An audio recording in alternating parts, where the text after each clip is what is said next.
Hello, my name is Esmeralda Garcia, and I will be teaching you on how to create your own resume. I will be using Google Docs, but you can use Word documents. As you can see here, I pulled up already a document and I create by using Google Docs. Before we get started, uh, I would like to talk to you or discuss with you on the importance of a resume. Having a strong resume is really important, especially when you are applying for a job or even when you're applying for a school, like college, um, technical school, trade school. Having a resume is really good to have. First, you will start off with your name. Then after that, you would put your address. I would recommend to put your city and and the state, including the zip code. You would put your phone number after your address, and after your phone number, I'll suggest you to put your email. Create an email that looks professional, not a foolish Gmail. We do not want that on your resume. I would suggest you to center it. You can leave it, you can on the side, you can leave it on the left side, the right side, whichever you prefer, but I would like mine in the middle. And I am going to bold it just so it can give out a more standing look. Okay. The first category would be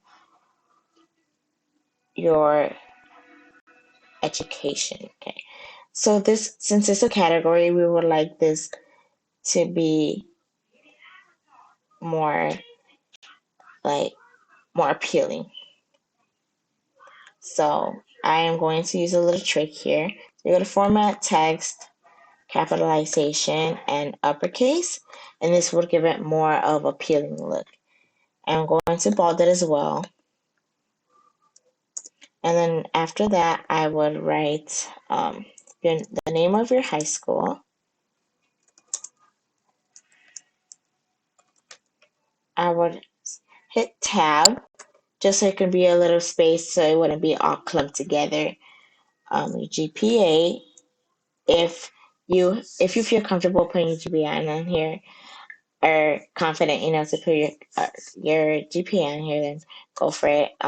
It's not necessary to put your GPA on here, but if you have a good GPA, I would suggest you to put it on there so it would look more appealing. And then I am going to add the graduation date. If you took an AP course in high school, you can add that as well on there, just so you can have that on your resume. You can also add your electives. So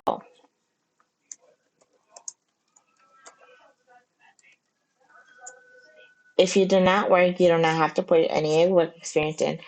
But I'm just gonna add a work experience and an example of it for those students who have work experience. First, you would write the position you had. After your position, you are going to write the location of it. So, or not the location, the place, I'm sorry, of where of where you work. You can write uh, the city and state. Okay. Then so the resume can balance out. I am going to oh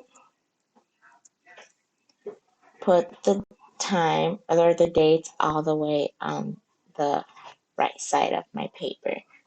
And then just so it can balance out, I'm going to move these right on the side. You can write what did you do at your job? I would suggest you to only put 3 to 4 bulletin. And when you write what you did, make if it's in the past, you put assisted, like past term, in the beginning. So like that. And if you are working present, you would put present, or the fourth category would be experience. Sorry.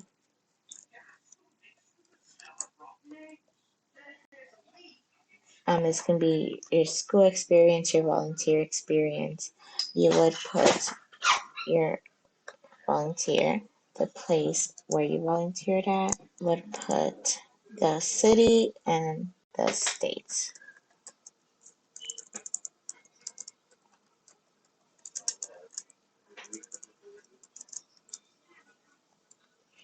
And just like I did with the work experience, I am going to put it all the way on the right side for the date.